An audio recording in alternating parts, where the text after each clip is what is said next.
Do you like sports? Do you like art? What about science? Giraffes? Giraffe scientists that paint rugby games?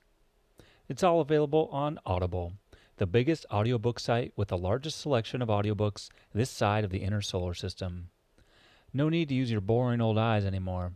The ears are the future, my friend. Why, you're using them right now. So check out Audible and get your listen on. Go to www.readlearnlivepodcast.com/audible to start your 30-day free trial today. Listen to people who are different from you. And that's just not the homeless guy on the street. This may be your friend on Facebook. It's just so important. It's a big problem we have in America right now. We love to yell and scream at each other.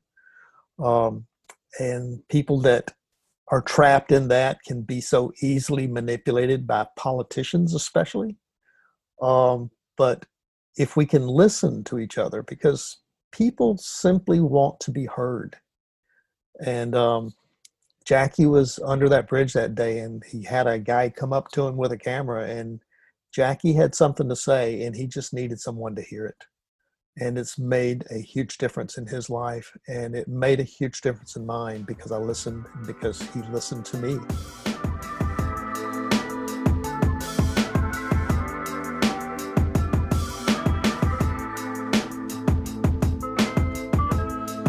Hello and welcome to Read, Learn, Live, the podcast about improving yourself through literature. I'm your acclaimed host, Jon Menaster, and I'd like to welcome you to episode 80. That's right, we're an octogenarian now. As always, if you have ideas for books you'd like to see featured, or of authors you want to put me in touch with, you could reach me at jon@readlearnlivepodcast.com. Today, I'm delighted to have the opportunity to speak with author Ted Jackson about his book, You Ought to Do a Story About Me, Addiction, An Unlikely Friendship, and the Endless Quest for Redemption. Ted Jackson is a Pulitzer-Prize winning photojournalist and author of You Ought to Do a Story About Me, an unlikely tale that began 30 years ago when a homeless man boasted about playing in 3 Super Bowls. The story was true. Beginning in 1984, Ted started photographing assignments for the Times-Picayune in New Orleans and globally, exploring politics, environmental issues, conflict, and the indomitable human spirit. He has appeared on CBS, ABC, CNN, Fox News, NBC, and NPR. He and his wife live in Covington, Louisiana. I hope you enjoy our conversation as much as I did. Hello and welcome to the Read, Learn, Live podcast. My name is Jon Menaster. I'm your host, and I am here today with author Ted Jackson, and I'm holding up his awesome book, You Ought to Do a Story About Me, Addiction, An Unlikely Friendship, and the Endless Quest for Redemption. Ted, welcome to the show. Thank you. Thank you.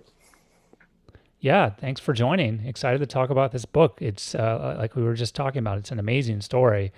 Why don't you just start us off and give us kind of a brief overview of what the book is all about? Well, it all began 30 years ago as a photographer with the Times-Picayune, the newspaper in New Orleans. I was given a random assignment to go check on a homeless camp that my editor had spotted over the weekend. And I drove to the camp. It was not what we expected. And so I was walking back to my car, and I almost stumbled over a homeless man sleeping on a rusty box spring. And I was really taken by his small, intimate camp, kind of tucked away in the weeds, because it was so neat. He had his shoes stacked up. He had his bundle of clothes that were folded. You don't usually see that in a homeless camp. And most remarkably, there was a newspaper that was folded by his elbow as he slept. I climbed up on the bridge just to get a little height and held the camera straight down so that I could get a kind of a bird's eye view of him sleeping there. I didn't think much of it because, didn't know what I would do with that picture. It was just interesting to me. But I woke him up to ask him about the camp that I was really looking for and if he knew what had happened to it. And he told me. We chatted a few minutes, and then he said, "Why do you want to know?" And I told him I was with the newspaper. And he said the incredible words now. He simply said, you ought to do a story about me. Hmm. And I asked Yeah. him why. And boy, am I glad I asked him why, because he said, because I've played in 3 Super Bowls. Hmm. And frankly, I didn't believe him. I figured, he was a crack addict and a homeless man who didn't really know the world he was in. And so I asked him his name, and he told me Jackie Wallace. And the name meant nothing to me. I didn't grow up in New Orleans, so I didn't know he was the high school legend. I didn't know that he had played pro and had done all these incredible things with his life. And so I thanked him for his time, went back to the newspaper and went straight to the sports department. And I asked the sports editor if he knew a man named Jackie Wallace, and every head of the sports department popped up. And then they filled me in on who he was. And so sports writer Jimmy Smith and I went screaming back to the bridge, which was only about probably about 8 or 9 blocks away from the newspaper office, and kind of started that ball rolling to an amazing story. Yeah, yeah, and it is an incredible story, and we'll really get into it. Uh, one of the things that I noticed about the book itself, though, as you tell this incredible story, is that you decided to tell it non-linearly. You're jumping around back and forth, kind of across time. What made you make that decision? That's a fairly big decision, especially for a nonfiction book, I feel like. Yeah, especially since it was the first book I've ever written, and Yeah. it was very complicated. It's a complicated story, Hmm. but the important thing to me um, and to Jackie is that um, we both feel like um, this was a critical story in our lives, both of us, and we wanted to tell it through both of our eyes. And I wanted to tell it as I saw it, and Jackie had his story to tell as he lived it. And so I chose to tell the story as it unfolded to me, and the way it shocked me to find him under the bridge. And I had even played with the narrative as, Jackie Wallace was born in 1951 to a poor family in New Orleans, and started with the first time he cut his foot and almost lost his leg. And I'm thinking, people aren't going to care about this child because they don't know what happened later. Hmm. And the fact that he introduced himself the way he did is the way that drew me into the story. And later on in the story, though, it gets real complicated in trying to keep the story in suspense the way it unfolded to me and chronologically. And so I had to Right. really work on some devices like, just the fact that I'm a journalist and trying to interview him through all these stages kept me fresh with ideas of being able to pop in and out. Yeah, yeah. And I think one of the other things you do that you really bring to this is, of course, your expert photography abilities. I mean, you are a Pulitzer-Prize winning photographer, and you really include tons of photos in this book. It's. I mean, looking at your book and all the photos in it kind of makes me wonder why there are like more books aren't like that. It's really nice to be able to connect with. We're visual creatures. It's nice to be able to connect with the people that you're talking about as you're describing a story about Jackie going and meeting some people or Jackie going to an event. Having that photo there can really help, or it helped me click. So knowing that, you had all of these photos as well as your stories, how did you think about that balance? How did you think about, well, I'm going to include photos here, but maybe not here. I'm going to use more text to describe this as opposed to visually. How do you make those determinations? Well, I think I started with editing the best photos, the most Hmm. compelling photos of Jackie, Yeah. as I went through his life with him the last 30 years as much as I was able to. And I first thought about I wanted them on slick paper, which would make them really pop, and that would put them in the centerfold of the book. Right, And but right. Kind of then standard. you don't get the context like that. And so my editor and I with HarperCollins decided that the best way to do it was to begin each chapter with a lead picture and to kind of describe that chapter. And when we started picking the pictures for the chapters, I realized I was giving the story away. And, I really didn't want to do this because this book is just full of surprises. They just jump out at you when you least expect it, as it did when I discovered them. And so we decided to put the photos exactly where that moment happened in the story. And I think it works really well like that. Yeah, I'd agree. And like you said, most books that do have photos, it's all in the middle and you're kind of looking at them and maybe flipping back to try and remember the connection there. So yeah, I think it was a good decision there. So, okay. So, yeah, let's get into the book here. And so, you did mention that this was an NFL, a professional, former pro football player, played in the Super Bowl. So we've got that. So I feel like we have some license to start at the beginning of his life. Good. Now that we're Yes. gonna now do our own nonlinear jump backwards, because you do get into it, and if, I think really to understand Jackie, you need to know about all these different stories that played out across his life, because he had such kind of a crazy life and a crazy story, at least compared to mine, and it just blew my mind, everything that happened to him. So, let's just try and start at the beginning here and learn a little bit about what, how he grew up. And you mentioned his high school football stardom and then, going to play college football, how that shaped him, and especially what kind of a person he was then versus the kind of person that he kind of evolved into later in life. Because I think they were clearly very different. Very different. What startled me, when you hear of a poor Black child growing up in a housing project in New Orleans, you get this image in your head, very stereotypical. But Jackie had a great childhood. He was born to deep poverty, but when he was that young, he didn't know it. And by the time he was of conscious age, some people say you don't really have early memories until you're about 4 years old. They had upgraded from the slums to the housing project, which at that time in the early 50s was a new experiment by the government. It was sort of a utopia concept. They were beautiful apartments, all new appliances. They had the washing machines they had never had before. The kids had their own bedrooms, not individually, but they didn't have to sleep all bundled together.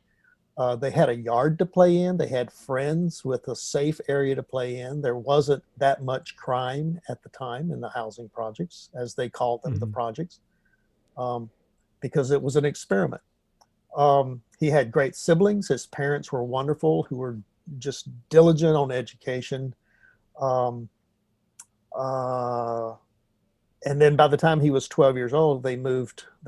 His dad was making enough money that they got, they earned his way out of the housing projects basically, and they started renting a house in Central City, and he became kind of like a kid from the neighborhood, just like anybody else would.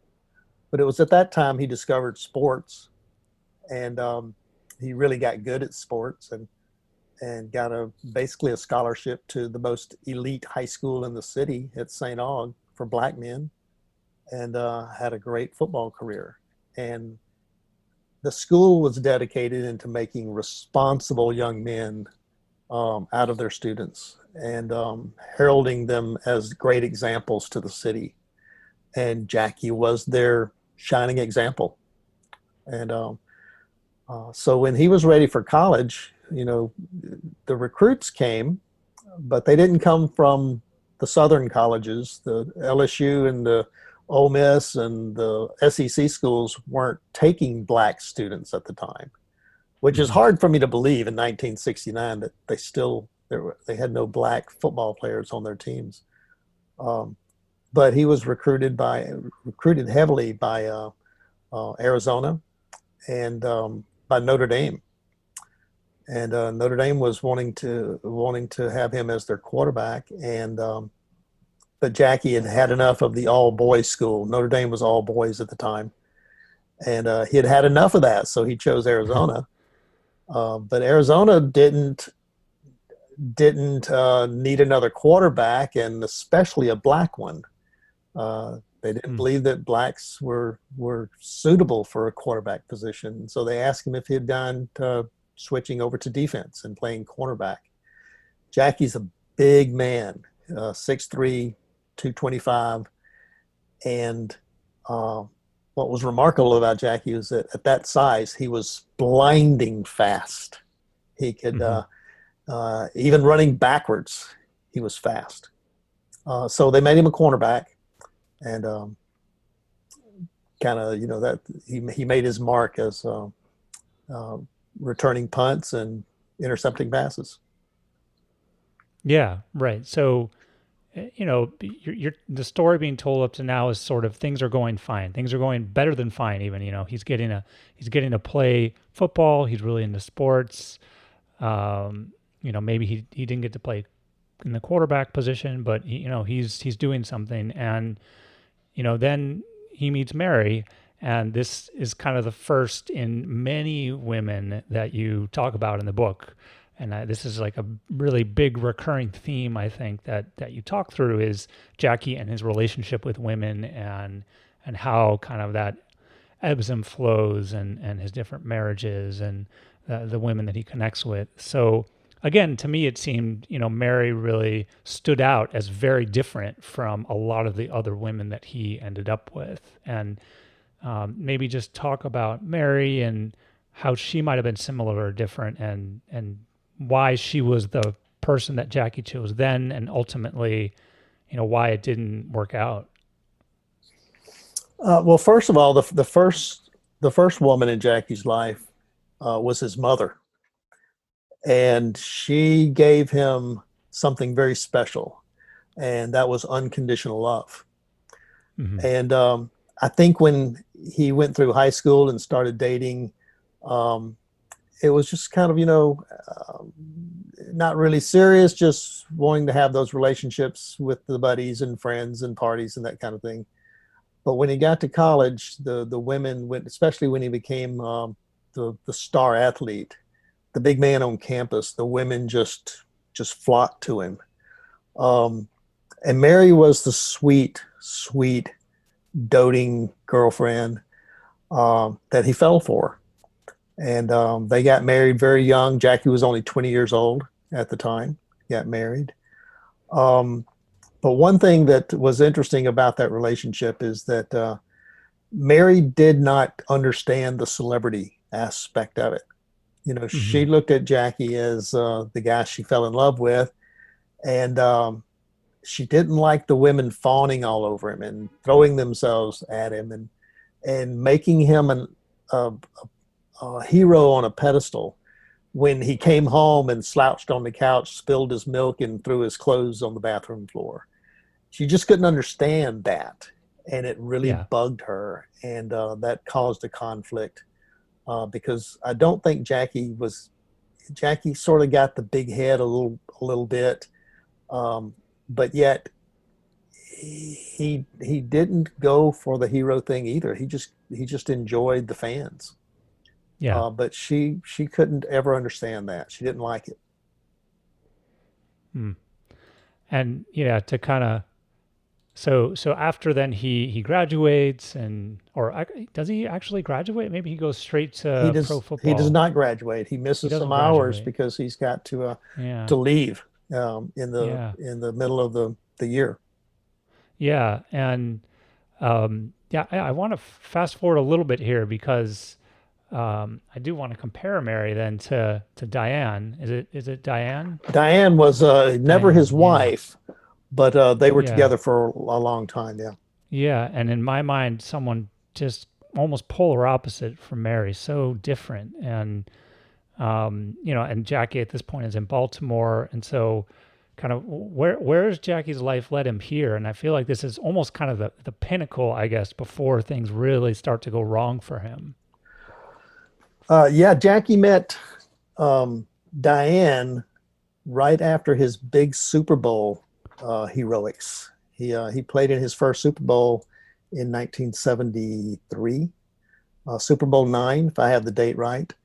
And he was invited to speak at the NAACP meeting, the big fundraiser of the year. And the woman next to him leaned over and said, "You're really cute." And he looked at her and said, "You're my host." And she said, "Yeah, but you're still cute." And Hmm. so they started dating after that, and that ended up being Diane. She was the director of the NAACP, and she was very different than Mary. Mary was the quiet one and the sweet, doting, but Diane was the mover and the shaker. She was very politically connected. Um, and she was an activist, and Hmm. she knew the world. She understood politics. She introduced him to um, President Carter and all the big names in town. They had parties at their house where all the dignitaries, city councilmen, and all would attend. Um, she liked going to New York and shop. And sometimes I wonder, whose money was she using, because she didn't have a lot of money. Um, Yeah. so she loved to send presents back to the friends. Um, but Diane became an activist and stayed that way for the rest of her life. When Jackie told me who that girlfriend was at the time, my jaw dropped, because I knew Diane for a long time in this city. I'd done many stories on her. We knew Hmm. her as Mama D, because Oh, she she kind of controlled her turf in activist circles. Um, so they're very different people. yeah. But she wanted to take care of Jackie, and if Jackie had paid attention and taken her advice, she could have connected him with great jobs, great opportunities, and he didn't take them.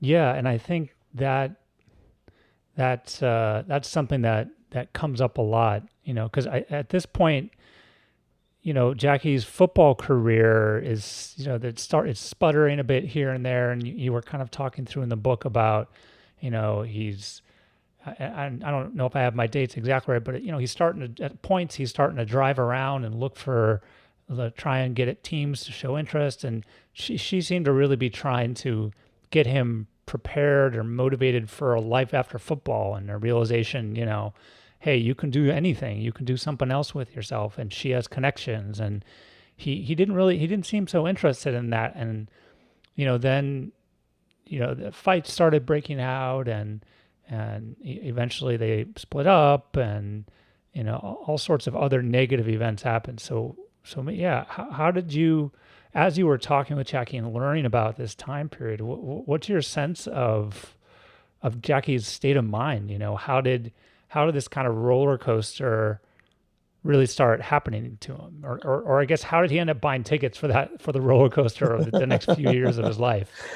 um, I think that's one of the flaws in NFL sports and professional Yeah. sports in general, is that Jackie put all of his stock in his identity as a football player. Hmm. And it went great for him when he was a star. But when he started aging out, when he couldn't keep up with the young cornerbacks, and there's a lot of young, fast cornerbacks that are going to creep up on you. Jackie was only 28, 29 years old, and he couldn't keep up with the 21, 22, 23-year-olds anymore. So that started to crumble his world. And but he lived in a world of denial. He really did. Um, he found other ways to compensate. He was really good punt returner, and matter of fact, in his later years is when he set the record for the Rams, the most punt returns and most punt return yards. Hmm. Um, but his last Super Bowl, with that year that they went to the Super Bowl against the Steelers, Jackie didn't get to play as much as he thought he should have, and that game was brutal for him, and he was frustrated, angry, and bitter when they lost. And in the locker room, he he kind of showed out, as my grandmother would say, and basically got blackballed from the sport at that Hmm. time. And so but he didn't realize it had happened to him. And so when training camp came around the next season, he drives from New Orleans to Los Angeles to show up to play. And he walks in, and everybody looks around and says, "What are you doing here?" Now, just imagine what that would feel like Yeah. when you're struggling to begin with, and you think you're on the bubble, but you're going to make this your best year ever. You're going to prove that you're good enough, and you still held the record for the punt returns. And he's totally embarrassed, humiliated. And so he starts looking for other teams, and nobody's interested. The biggest blow, I think, to him was coming back home, coming back to his hometown and wanting a tryout with the Saints. And the Saints had never had a winning season. And their biggest nemesis in their division was the Rams. And he knew all the defensive plays, and he could help them win against Los Angeles. And they told him he wasn't good enough. Hmm. And so that really destroyed him. He went home and started drinking. And that's when Diane really tried her best to pull him out of that funk. And but Jackie describes it. He would sit at home, and you can see a lot of football players losing their prime in how they get depressed, because this is something that they've been taught since they were big enough to hold a ball in their hands, that they were the best thing sports had ever seen. Hmm. And their Yeah. friends teach them that, their siblings teach them that, and one day it crumbles. But he describes sitting at home with the shades drawn, just staring at the TV and watching the Rams games, knowing I would have stopped that play. I would have been a better defender here, and the Rams losing, Yeah. and drinking himself. Crazy. Yeah. Yeah. It just must have been devastating. And kind of following up on that, it was kind of from bad to worse. Eventually, he left, or Diane and him broke up, and he ended up with this person, with Gail, and got an oil rig job. And it's like, oh, maybe things are getting better. And then, his mother, Audrey, all of a sudden gets lung cancer, and, things go, and she ends up passing away. And, this kind of just horrible tragedy. And then, his addictions really start to creep up on him. And I think it's sort of, that's when it seems like that's when you describe it, he's like starts to use crack cocaine, and really just withdraw from life. So, what is his life like? Is that when he's first homeless? How are you able to kind of draw out that part of that story? Yeah, Jackie first tried crack. He had some family members, cousins, and things that were crack dealers. As he described it, on that side of the family, Hmm. that he didn't associate with very much. But the night of his mother's funeral, uh, Gail went with him to the funeral, and after everything was done, he dropped Gail off at home and said, "I'll be right back." And he drove straight to his cousin's apartment and asked for his first hit of crack. And that was all it took. It was that one time that it it um, it eased his pain, and gave him a warm feeling, as he said, and it just got worse and worse and worse from there. And once Gail figured it out, it took a while for Gail to figure it out, because Jackie wouldn't show up for work, and when he didn't show up the second time, she started asking questions. And when she figured it out, she gave him the ultimatum, and he went and slept in the park that night. And it wasn't a few years later after that I found him under the bridge. Yeah, and I think that the way that you describe, your personal connection with him after finding him, and because he ends up going through these cycles, I think, that I'm sure a lot of addicts go through, of using and then getting into a program of some sort and being recovered, and then eventually falling back into it. And throughout that happening, you really seem to have a a personal connection to him. What was it that really made you feel like it was important for you to continue being attached to the story? And several times you found him. You were very determined to make sure he was okay, figure out where he was. I mean, you really wanted to ensure his safety. I mean, how did that bond develop, and what made you so connected to him? Um, I get really philosophical about that because sometimes I wonder about that myself. But Yeah. I feel like, Jackie and I are both very spiritual, we're both Christians, and we see life in that realm. Hmm. And for some reason, I honestly believe that God laid Jackie at my doorstep. And the old question from Genesis, am I my brother's keeper? Um, the answer, of course, that Cain was trying to say is that I'm not my brother's keeper. Well, the right answer to that is supposed to be yes, you are. And so I feel like there's some kind of responsibility here that was laid at my door. And but I could have easily ignored that because when the story first published in 1990, I felt good about myself. I knew that 3 days later, or the same day that the story published, Jackie was pulled off the streets by his high school friends and was moved to Baltimore for a rehab clinic. And I felt very good about that story. And I collected a few clips of newspapers and stuck them under my desk and said, "You did a darn good job there. And now what's next?" Hmm. And easily moved from one story to another. But it was a day 3 years later that really changed all that for me when I was typing captions on at my desk in the photo department. And above my desk, there's a giant plate glass window leading into the newsroom. And as I'm sitting there typing, I had this tap on the window, and I looked up, and it was Jackie. Wow. And he was standing there in a three-piece suit, grinning from ear to ear, with his arms stretched out, 6 feet wide as he is tall. And he looked through the window and he said, "Do you believe in miracles?" Mm. And he had done really well in Baltimore.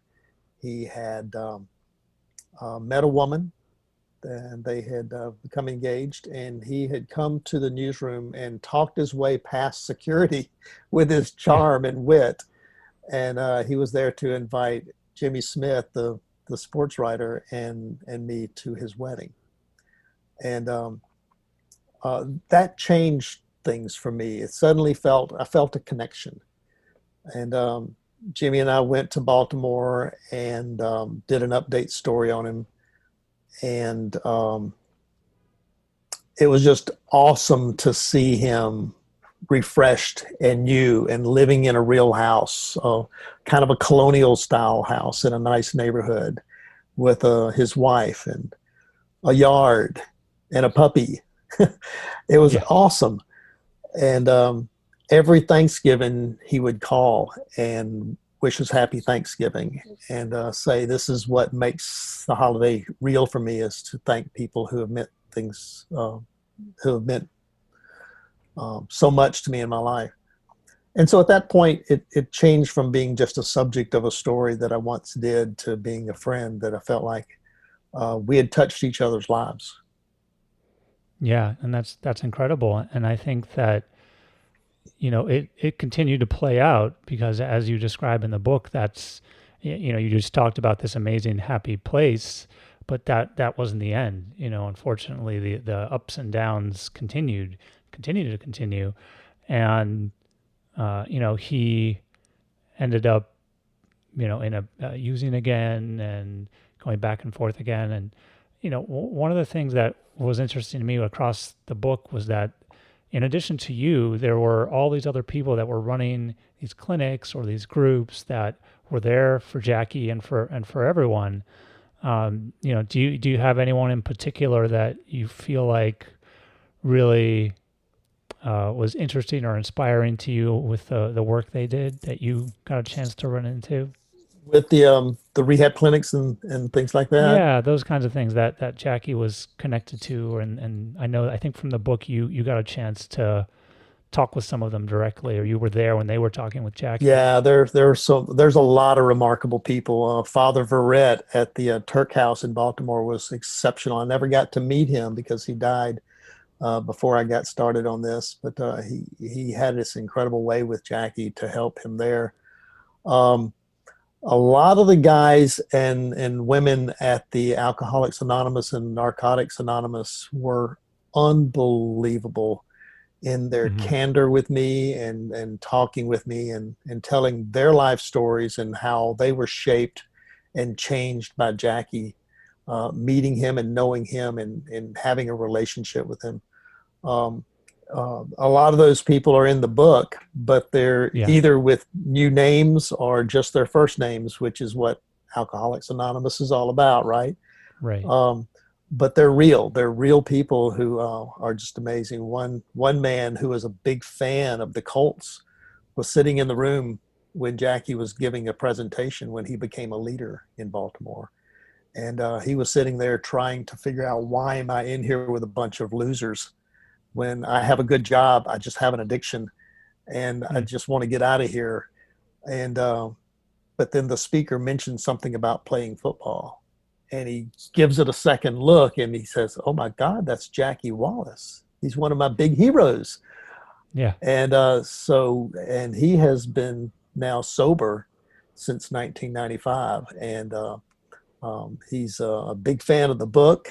He we chat regularly. I'm just so inspired by him and his ability to to take his sobriety serious and stay connected with others. And but a lot of people like that. There's um, a man who's in the one of the chapters of the book, um, named Johnny Leonardo, who runs the Giving Hope retreat, um, where I don't want to give too much of the story away Yeah, no, sometimes. no, no. It's, yeah, that conversation was particularly impressive. I mean, yeah, there were so many people, and I was just really amazed by, like you were saying, how many people were inspired by Jackie, Exactly. and how much help he was able to give to people, whether telling his story to a group, or being one on one with someone and being there for them.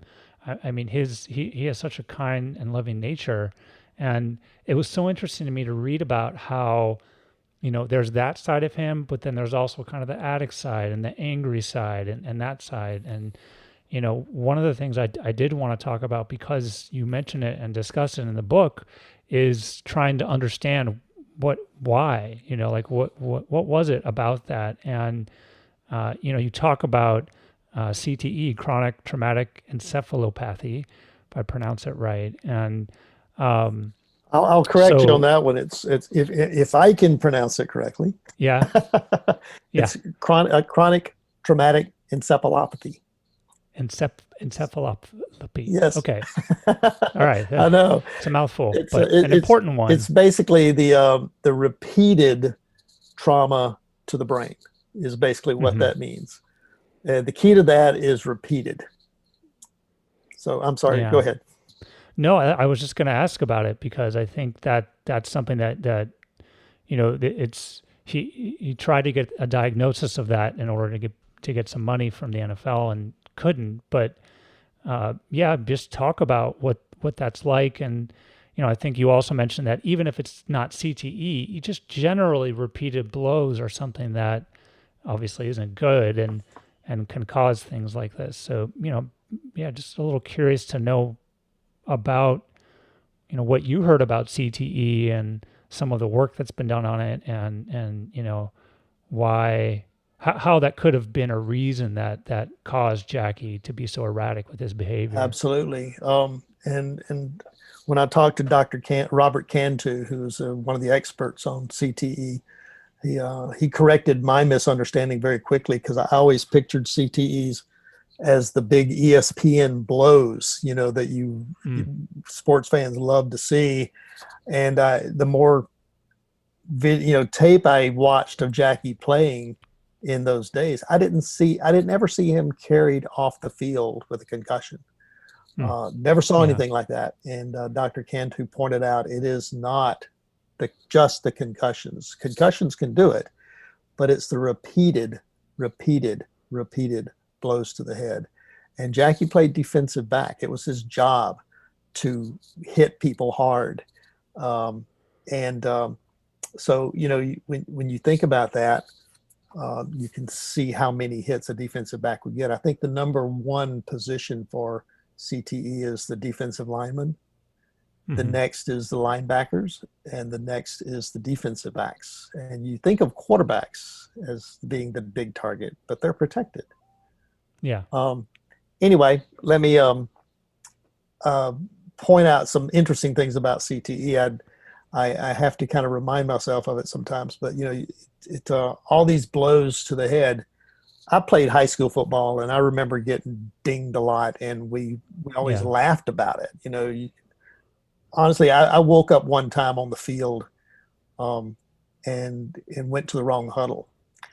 But that was you laughed it off. It was like laughing at a drunk going down the street. We had smelling salts and get back in the game kind of a thing. Yeah. But as over time, those hits form clumps of this abnormal protein called tau, and it starts damaging as it spreads through the brain. But as that starts developing into stage 1 to stage 2 of CTE, it starts developing rage, impulsive behavior, depression. Then it develops into confusion and memory loss. One of the classic symptoms is loss of good judgment.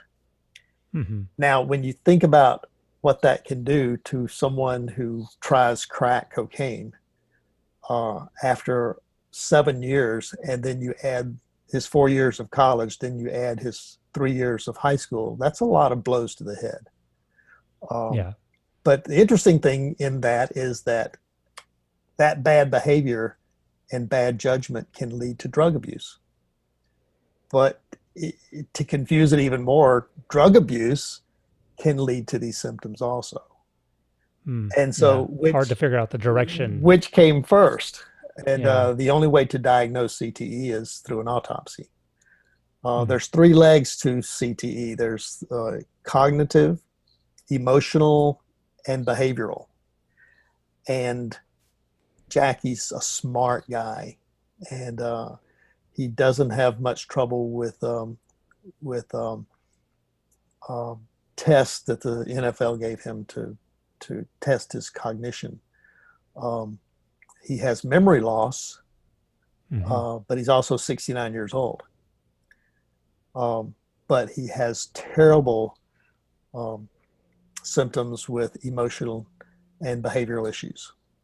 And but when they test for their lawsuit and their settlement, they only test for cognitive, because the other 2 can be caused by drug abuse and many other things. Yeah. But the truth is, if Jackie got a bundle of money in his hands from a CTE settlement, it could only lead to bad things anyway. So that was not a big loss.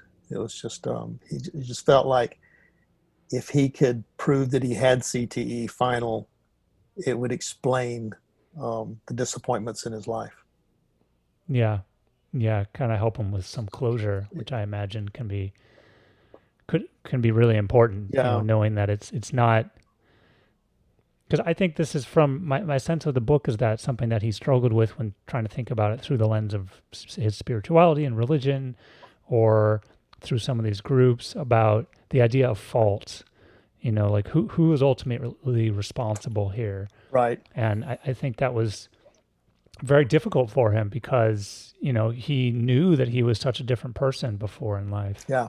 And his second wife, Deborah, was she was fascinated by the CTE idea. She said she was hoping so badly that it would be found that he had CTE. She said it would explain so many things, because something broke Jackie. Yeah. Maybe just kind of as we start to wrap up, maybe kind of bring us to the present day, kind of, where Where's Jackie right now? What's happening with his story? Well,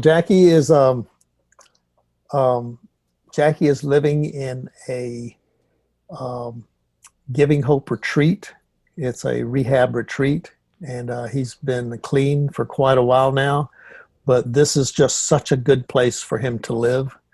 Um, it keeps him from the bad element that attracts him so much. It gives him a good environment for spiritual learning, spiritual encouragement. He loves it. They've offered for him to be able to live there for a year for free, and he took it. So Jackie gets a pension from the NFL. It's not much, but it's plenty to live on, and so he can save Hmm. all that money. Um, he struggles with his as I like to call it, he struggles with his NFL hips and knees. Um, that's the sport is brutal on the body, and knees are not designed to play football on. He's doing physical therapy for that, and has a hard time getting around. But he has such a great spirit, even still. Yeah. He's so to put it in a nutshell, Jackie is doing fine, and he's doing great, and you can't help but smile when you see him. Um, I get to see him once every week or every 2 weeks or so, and we try to have lunch together if we can, or just sit and visit. Phone calls are awesome. I talked to him this morning. In terms of thinking about the book as a whole and some of the lessons in it and the ideas that you get across and the story that you tell, the incredible story of Jackie and your friendship with him, is there anything else that you hoped people would get out of this or understand from it that we haven't had a chance to talk about? Yeah, there's one thing that I think about a lot is that what would have happened if I had not listened to Jackie that first Mm, day and had just walked away, because Jackie was not what I expected as a source for a story or anything. But when he said, you ought to do a story about me, I took the time to listen. And mhm. so if there's one thing I hope people can get, is to listen to people who are different from you. And that's just not the homeless guy on the street. This may be your friend on Facebook. It's just so important. It's a big problem we have in America right now. We love to yell and scream at each other, um, and people that are trapped in that can be so easily manipulated by politicians, especially. Hmm. But if we can listen to each other, because people simply want to be heard. And Jackie was under that bridge that day, and he had a guy come up to him with a camera, and Jackie had something to say, and he just needed someone to hear it. And it's made a huge difference in his life, and it made a huge difference in mine, because I listened, because he listened to me. It's been awesome, and I've learned that lesson, and I apply it every day. Yeah, that's great to hear. Definitely an important takeaway, and I think one that's crystal clear in the book. So Awesome. I'm glad that you did as well. Cool. Well, let's wrap it up with a quick thunder round, and then we'll call it a day. Oh, Sound this good? looks fun. Yeah. All right. Get ready. Okay. Easy one to start. What is your favorite food and or drink? Surprisingly enough, I love my wife's meatloaf. She makes meatloaf, green potatoes, cream corn, and cornbread, and that's what she makes for me every birthday.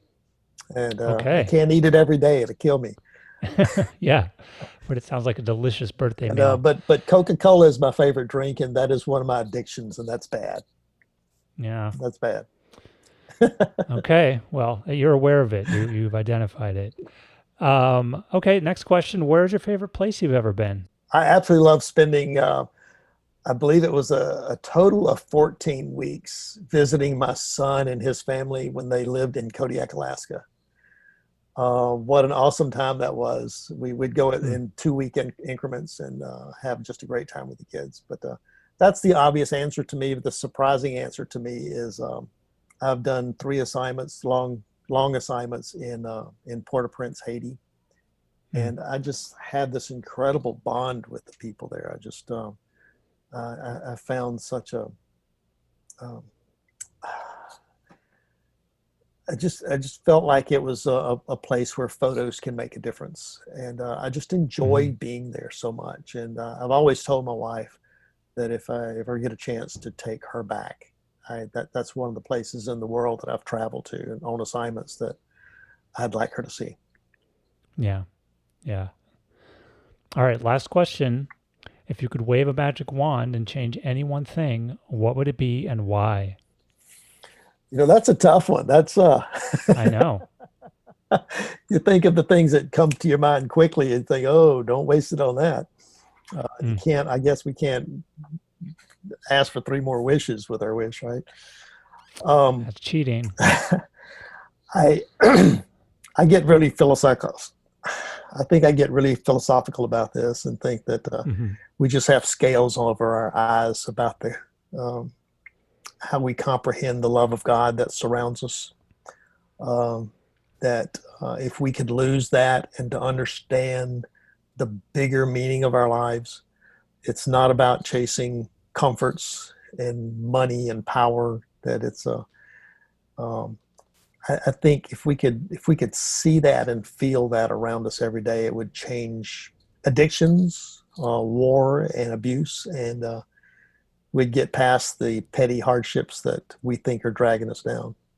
My roommate in Yeah. college, Steve Gardner, once told me, he said that's a um, LPS when we dealt with struggles, and we laugh. It was low priority stress that we bog Mm, ourselves down with, and so yeah. we always talk about that LPS. So, Yeah. Yeah. Well, I think that's a great answer. So, here, here. Ted, thanks so much for joining me. The book again, You Ought to Do a Story About Me, Addiction, An Unlikely Friendship, and the Endless Quest for Redemption. There's so much more in the book. We've barely touched the surface here of the incredible story. So, yeah, Ted, thanks again. This was really a great book to read, and I appreciate your time. thank you so much. I appreciate you reading it and getting what you got out of it. That's awesome. That's why we did it. Thanks so much for listening to this episode of Read, Learn, Live. If you liked it, tell a friend and subscribe on iTunes and Google Play. If you hated it, tell a friend and subscribe on iTunes and Google Play. And so it goes.